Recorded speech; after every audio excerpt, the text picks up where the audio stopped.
Mother tongue इन foundational education. CBSE ने संबद्ध स्कूलों को शिक्षा के वैकल्पिक माध्यम के रूप में भारतीय भाषाओं का विचार करने का निर्देश दिया है। इसका उद्देश्य बहुभाषी शिक्षा को बढ़ावा देना है। सीबीएसई ने प्री प्राइमरी कक्षाओं से लेकर 12वीं तक शिक्षा के वैकल्पिक माध्यम के रूप में भारतीय संविधान की 8वीं अनुसूची में सूचीबद्ध भारतीय भाषाओं का उपयोग करने का सुझाव दिया है। यह कदम राष्ट्रीय नीति NEP 2020 के अनुरूप है। इस नीति का उद्देश्य कई भाषाओं में शिक्षा को शुरू करना है।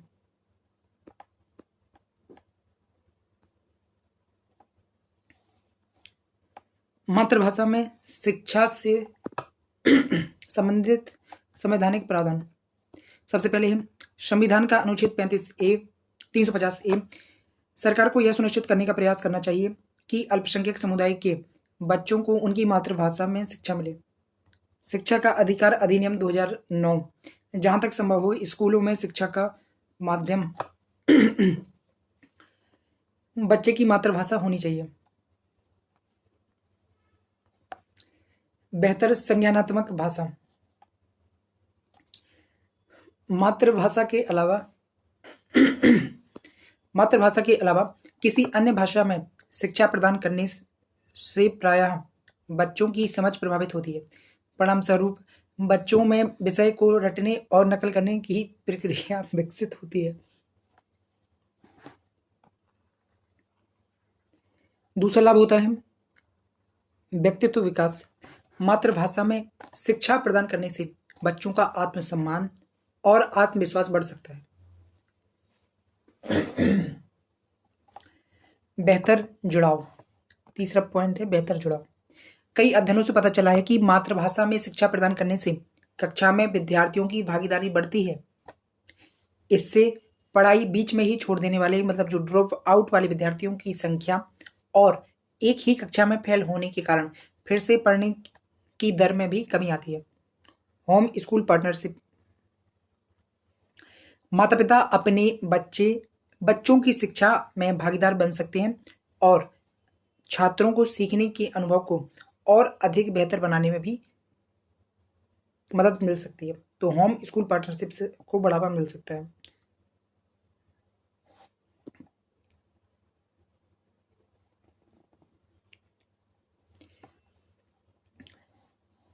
इसके बाद है इससे सांस्कृतिक विरासत संरक्षण होती है। भाषाई विविधता और सांस्कृतिक समझ को बढ़ावा देने के लिए बहुभाषी शिक्षा को एक महत्वपूर्ण उपागम के रूप में व्यापक रूप से मान्यता दी जाएगी।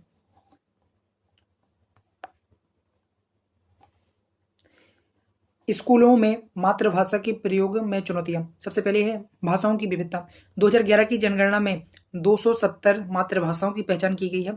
इसलिए कक्षाओं में एक से अधिक भाषा बोलने वाले बच्चे हो सकते हैं।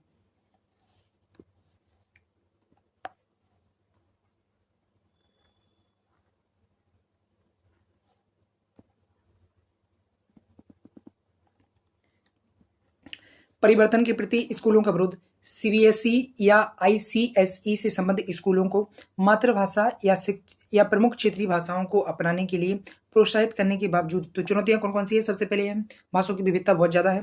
दूसरी बात क्या है परिवर्तन के प्रति स्कूलों का विरोध है। खासकर जो ICSE और CBSE स्कूल है जिनका मुख्य माध्यम ही अंग्रेजी है तो उन स्कूलों में परिवर्तन को लेकर खासकर नई भाषा जो क्षेत्रीय भाषा हैं उनको अपनाने को लेकर विरोध की स्थिति दिख सकती है। इसके अलावा है शिक्षकों की उपलब्धता। वर्तमान में शिक्षकों की भर्ती बच्चों द्वारा समझी बोली और लिखी जाने वाली भाषाओं के आधार पर नहीं की जाती है। ठीक है उनका एक खासकर केंद्रीय लेवल पर जो शिक्षकों की भर्ती का पैटर्न है उसमें क्षेत्रीय भाषाओं का महत्व उतना ज्यादा अभी नहीं है। खासकर मातृभाषाओं का उतना प्रतिनिधित्व नहीं है। इसके अलावा है नई शिक्षण सामग्री विकसित करने के लिए आरंभिक निवेश में वृद्धि की जानी चाहिए। तो वित्तीय व्यवहार्यता भी कम है क्योंकि नई शिक्षण सामग्री विकसित करोगे तो आपको निवेश की जरूरत पड़ेगी। तो ऐसे में उस नए पाठ्यक्रम को शुरू करने की वित्तीय व्यवहार्यता में कमी आती है। यह निवेश विशेष रूप से उन भाषाओं में किया जाना चाहिए जिन्हें मानकीकृत नहीं किया गया है अथवा जिनकी कोई लिपि नहीं है। नीतिगत मुद्दे। NEP 2020 के तहत मातृभाषा या घरेलू भाषा या क्षेत्रीय भाषा का उपयोग इच्छित है ना कि अनिवार्य। इसके अलावा इस परिवर्तन को कैसे लागू किया जाए इस बारे में कोई स्पष्ट दिशा निर्देश जारी नहीं किए गए।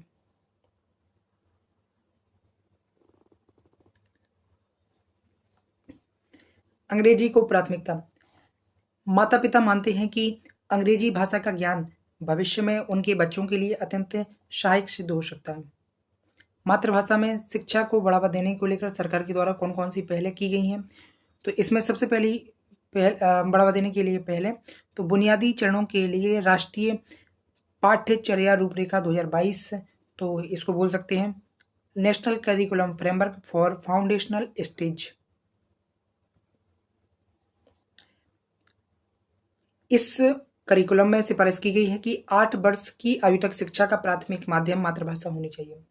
राष्ट्रीय अनुवाद मिशन के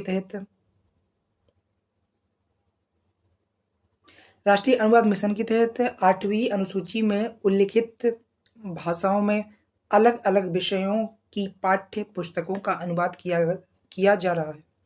इसके अलावा निपुण भारत मिशन में टीचिंग, लर्निंग और शिक्षण सामग्री में मातृभाषा का उपयोग करने का सुझाव दिया है। तो national curriculum framework for foundational stage, राष्ट्रीय अनुवाद मिशन, इसके अलावा निपुण भारत मिशन। इसके अलावा एमपी गवर्नमेंट ने भी हिंदी में मेडिकल पाठ्यक्रम को जारी किया है।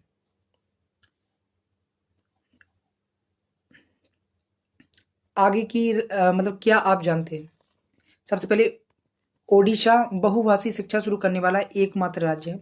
ओडिशा बहुभाषी शिक्षा शुरू करने वाला एकमात्र राज्य है। यह नीति केवल ओडिशा के जनजातीय क्षेत्रों में ही लागू की गई है। इस पाठ्यक्रम को कक्षा 1 से 5 तक के बच्चों की प्राथमिक शिक्षा को कवर करने के लिए डिजाइन किया गया है। अब इसके बाद देखते हैं आगे की राय। तो आगे की राय में सबसे पहले क्या, कृमिक संक्रमण को बनाए रखना चाहिए। खासकर कोठारी आयोग ने कहा था कि जनजातीय क्षेत्रों में स्कूल के पहले 2 वर्षों के लिए शिक्षा और पुस्तक का माध्यम स्थानीय जनजातीय भाषा में ही होना चाहिए। क्षेत्रीय भाषा को अलग से पढ़ाया जाना चाहिए और तीसरे वर्ष तक उसे ही शिक्षा का माध्यम बनाया जाना चाहिए। प्रायोगिक परियोजनाओं के कार्यान्वयन से सीखना। कार्यान्वयन में आने वाली समस्याओं और बदलावों की लागत की पहचान करनी चाहिए। कुशल शिक्षक भर्ती। बहुभाषी शिक्षा को सफल बनाने के लिए इसमें शैक्षणिक परिवर्तन करने के साथ साथ प्रशिक्षित शिक्षकों को भी शामिल किया जाना चाहिए।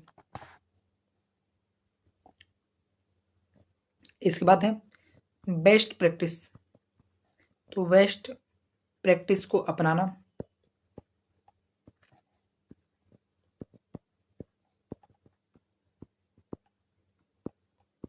तो बेस्ट प्रैक्टिस इसमें कौन सी है? उड़ीसा की बहुभाषी शिक्षा प्रणाली, खासकर वो जनजातीय क्षेत्रों में लागू की है। सहयोगात्मक शिक्षा, सहयोगात्मक दृष्टिकोण। बहुभाषी शिक्षा को प्रभावी तरीके से कार्यान्वित करने के लिए स्कूलों को सहयोग करने और उपलब्ध संसाधनों को एकत्रित करने की आवश्यकता है। डिजिटल डिवाइड को समाप्त करना। वर्तमान में साइबर स्पेस में व्यापक भाषाई विभाजन है। डिजिटल दुनिया में भाषाओं का समावेश और समावेशी शिक्षण सामग्री का निर्माण करना अत्यंत महत्वपूर्ण है।